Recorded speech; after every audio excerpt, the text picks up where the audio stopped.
Hello बच्चों, कैसे हैं आप सभी। तो आज हम लोग बात करने वाले हैं क्लास 10th की सीरीज चैप्टर 3.1 इंट्रो पे।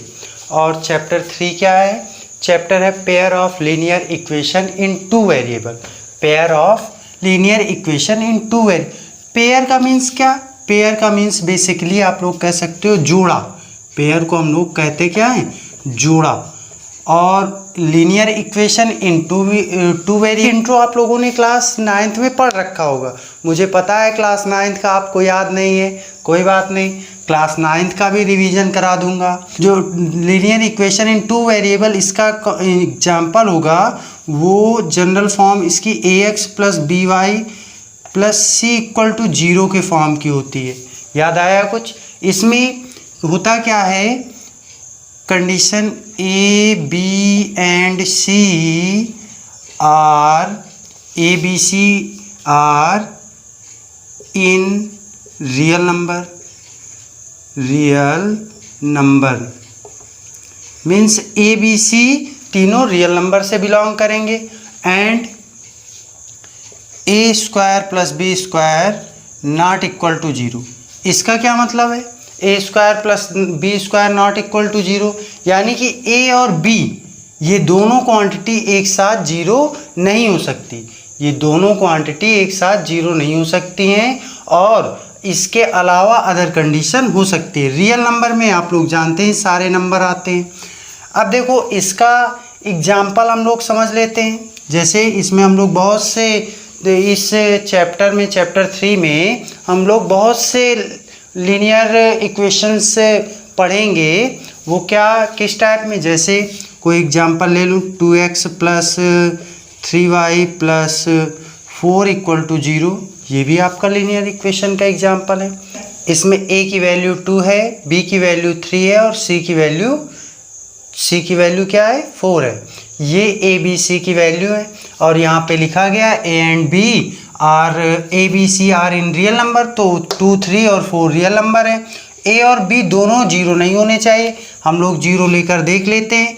अगर ए की वैल्यू हुई तो 0x प्लस 0y प्लस सी कुछ भी 4 रहने दो, तो ये 0 plus 4 equal to 0, 0 equal to 0। क्या ये इक्वल है? ये इक्वल नहीं है, मीन्स ये कंडीशन को फॉल्स कर रहा है। इसलिए भी आप ये कह सकते हैं कि ए और बी दोनों एक साथ 0 नहीं होने चाहिए। अगर कोई एक 0 है तो काम चल जाएगा।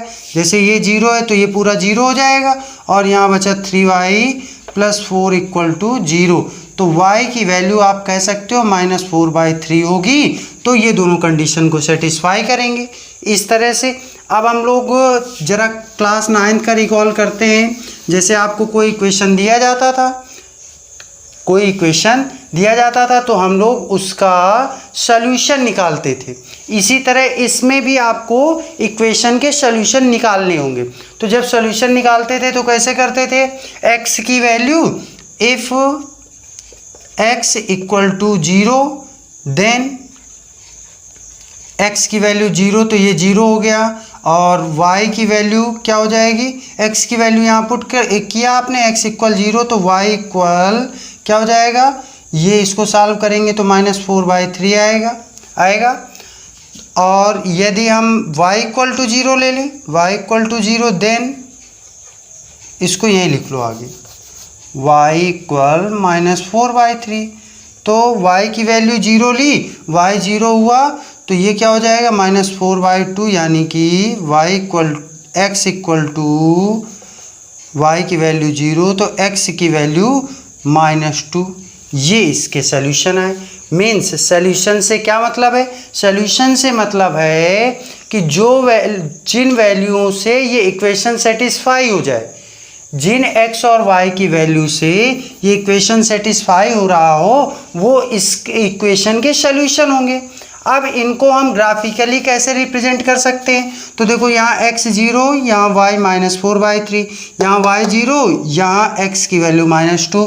तो इनका एक ग्राफ ड्रा करते हैं। ग्राफ ड्रा करेंगे तो मैक्सिमम वैल्यू यहाँ पे 4/3 समथिंग 1 से ज़्यादा थोड़ा सा, और यहाँ पे 2 और यहाँ x y तो 0 ही है। तो पॉजिटिव नहीं लेना, हमको निगेटिव लेना। 0 1 2 3 -1 -2 -3 एक्सिस पे, फिर इसके बाद 1 2 3 और यहाँ पे भी -1 -2 -3। ये आप जानते हैं एक्स एक्सिस, ये वाई एक्सिस, ये एक्स डैश एक्सिस, ये वाई डैश एक्सिस। अब x0 तो y -4/3, x0 तो y कहाँ आएगा -4/3।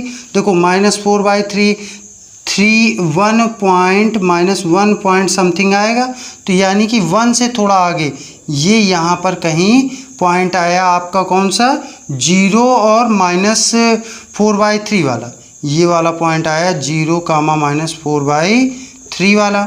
फिर इसके बाद y का आया y0 और x -2, y0 यहाँ और x -2 ये यहाँ, तो यहाँ आप लिखेंगे -2, 0 ये।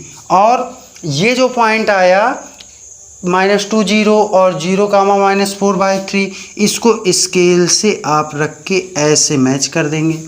तो इस इक्वेशन ने हमें क्या दिया, एक लाइन दी। इस इक्वेशन ने हमें क्या दिया, एक लाइन दी। तो दूसरा हम ये भी कह सकते हैं कि ये एक, इसे हम लीनियर इक्वेशन क्यों कहते हैं, क्योंकि एक ये लाइन देता है। इसका सॉल्यूशन, किसी भी इक्वेशन का सॉल्यूशन हमें क्या देता है, एक लाइन देता है। तो इसलिए भी हम लीनियर इक्वेशन कहते हैं। और लीनियर इक्वेशन इन 2 वेरिएबल, तो देखो 1 वेरिएबल 2 वेरिएबल हुए। और फिर इसके बाद लीनियर इक्वेशन इनकी पावर 1 है, तो भी हम लोग इसे लीनियर इक्वेशन कहते हैं। अब यहाँ पे बात की गई है पेयर ऑफ लीनियर इक्वेशन की इन 2 वेरिएबल इक्वेशन, लीनियर इक्वेशन आप समझ गए। अब पेयर की बात करनी है, वो हम लोगों ने क्या पढ़ा, हम लोगों ने पढ़ा तो लीनियर इक्वेशन क्या होता है, और लीनियर इक्वेशन की जनरल फॉर्म पढ़ी, ax plus by plus c = 0, ये लीनियर इक्वेशन की जनरल फॉर्म है। इसमें कंडीशन क्या पढ़ी आप लोगों ने, पढ़ी a b c are real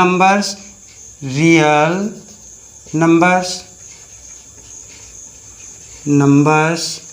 फिर इसके बाद क्या पढ़ा, ये पढ़ा आप लोगों ने कि a² + b² ≠ 0, मीन्स a और b दोनों 0 नहीं होने चाहिए। इसके बाद हम लोगों को क्या पढ़ना है, पेयर पढ़ना है, pair of linear equation. Pair कैसे लेंगे, a1x + b1y + c1 = 0 और a2x + b2y + c2 = 0, ये 2 पेयर हो गए।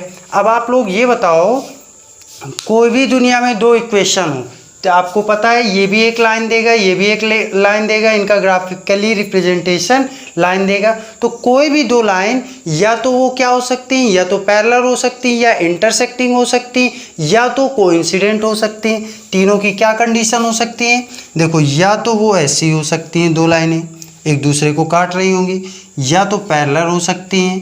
पैरेलल का मीन्स समझते ही हो, जिनके बीच की दूरी सदैव बराबर होती है। और कोइंसिडेंट का मीन्स क्या होता है, ऐसी लाइनें जो एक के ऊपर एक हों, जैसे ये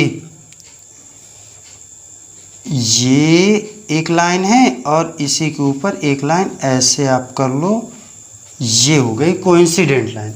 तो इस चैप्टर में, इस एक्सरसाइज में बेसिकली हमको क्या पढ़ना है, 2 इक्वेशन गिवन होंगे, उन पे आपको बताना होगा कि वो क्या हैं, वो इंटरसेक्टिंग हैं कि पैरेलल हैं कि कोइंसिडेंट हैं।